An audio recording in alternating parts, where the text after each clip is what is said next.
From a football perspective, what do you lose if DK is not available specifically this week? One man's misfortune is another man's opportunity. You can waste a lot of time pining for those that you don't have. As a leader, I think it's my job to work and prepare those that I do have.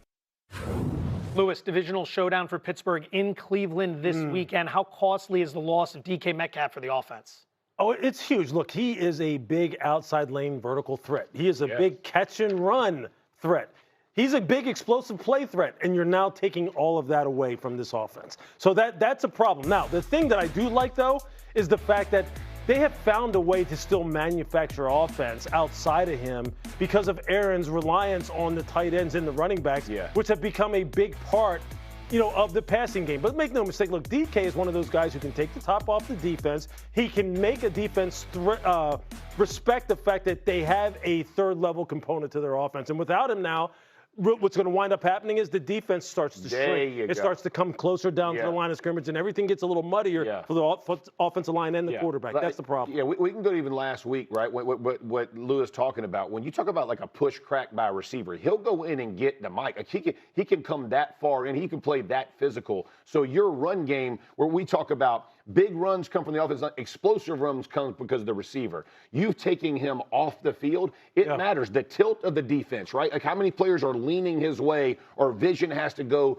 to help or cover with him makes them slower to react. When guys don't have that, I don't care that it's someone else's opportunity. Doesn't matter. When you go to play that game, he ain't looking at that guy the same way. There's a reason you went and got a dude, right? You go get dudes for a reason. He is a dude in what he provides. Him not being there is going to affect the run game, maybe not equally as a pass game, but it will affect it. I love it how you say doesn't matter, because this game is on a Sunday, which is important to note because Baltimore plays on Saturday against Green Bay. The Ravens lose that game, the Steelers clinch the AFC North. Matter. So the game on Sunday wouldn't matter. Would you, if you're Tomlin, rest a 42-year-old Aaron Rodgers the rest of the way out? I think about it. I don't necessarily believe in that. I do believe that this offense right now has found kind of a sweet spot and found kind of a rhythm that comes with repetition. And so I wouldn't want to break that up. And in particular, look, you saw this over the past couple of weeks, especially his rhythm that he has found with the running backs in the passing game. You hear Aaron really just continuing to really pump up his running backs in particular. It was Kenny Gainwell last week against Detroit. Here it's Jaylen Warren against Baltimore a few weeks ago. He loves these guys. He looks for these dudes. You hear him coaching these guys on the football field in the middle of plays, telling them exactly what to do, and then really lauding them on the sideline and pumping them up. I think that's the kind of thing you don't want to disrupt, and you probably want to keep playing him. I would hate to see this football team without Aaron Rodgers, because I think he is a catalyst right now. Well, we have, right? They're in Chicago that day and played without him, and it didn't go very well, right? Yeah. So, I think the key is the way they're changing week to week, what they're doing on offense is something they're only going to be able to do with Aaron Rodgers. Right? He's not the difference maker he once was from a physical or athletic standpoint, but he still can be from an intelligence and experience standpoint. So a couple of weeks ago, DK has 148 receiving yards, and Aaron has his highest yardage total of the year against Baltimore. Then 2 weeks ago against Miami, it's the tight ends. And then this past week, it was the running backs. That's right. So they're adjusting as they need to. Now, they haven't had to play without DK yet, so that's going to make it difficult. But I think the way this offense is set up, I don't think resting Aaron Rodgers for 2 whole weeks and then playing a playoff game is the right way to go, because I think it needs to continue to understand how it's going to operate week to week. Yeah. Listen, I absolutely not. Let me just say this. From a guy who got sacked, do not do it. Like, I'm for real. Like, we play in a rhythm. There's always risk for injury, man. Like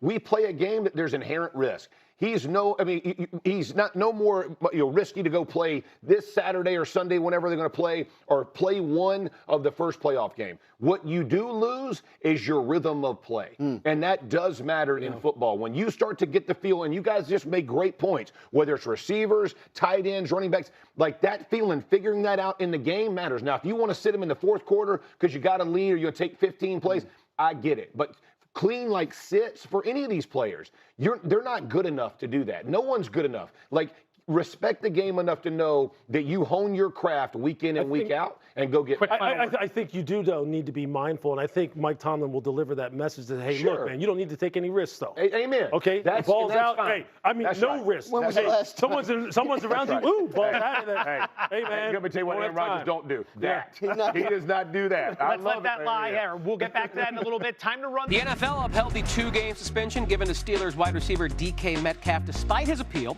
Metcalf got into this physical altercation with a fan in the stands Sunday in Detroit.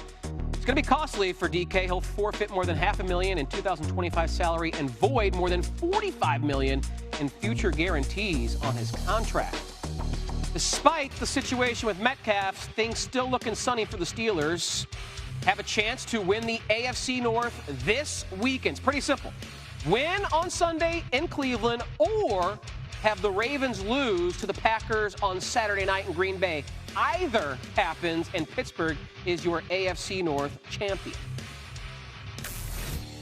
We do have Christmas football, NFL triple-header kicking off the action. Cowboys at Commanders. Both teams have been eliminated from playoff contention.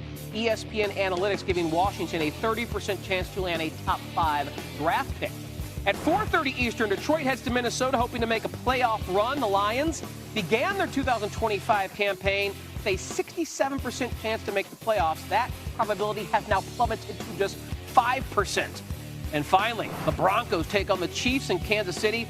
Denver can clinch the AFC West for the first time since 2015 with a win and a Chargers loss. 2015 also their last Super Bowl appearance, you may recall. Ho, ho, ho! Merry Christmas. I'm going to be Santa and give you some stocking stuffers for this NFL slate that we see on Christmas Day. Starting with the first game, Lions and Vikings, at least the first game I want to talk about. The under 43.5 is the play here. And the big reason why is that this Lions offensive line pretty banged up. And it's affecting Jared Goff and the offense. And then you got Max Brosmer and the Vikings.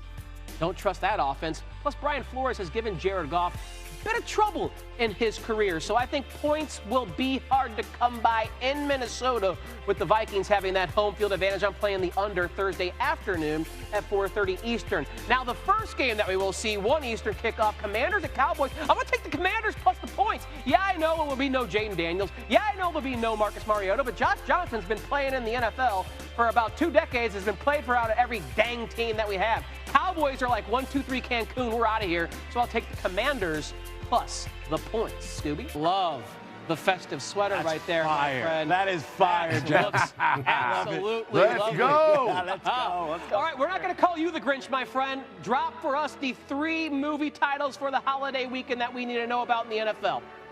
Well, let's talk about the Houston Texans and the LA Chargers. Massive game.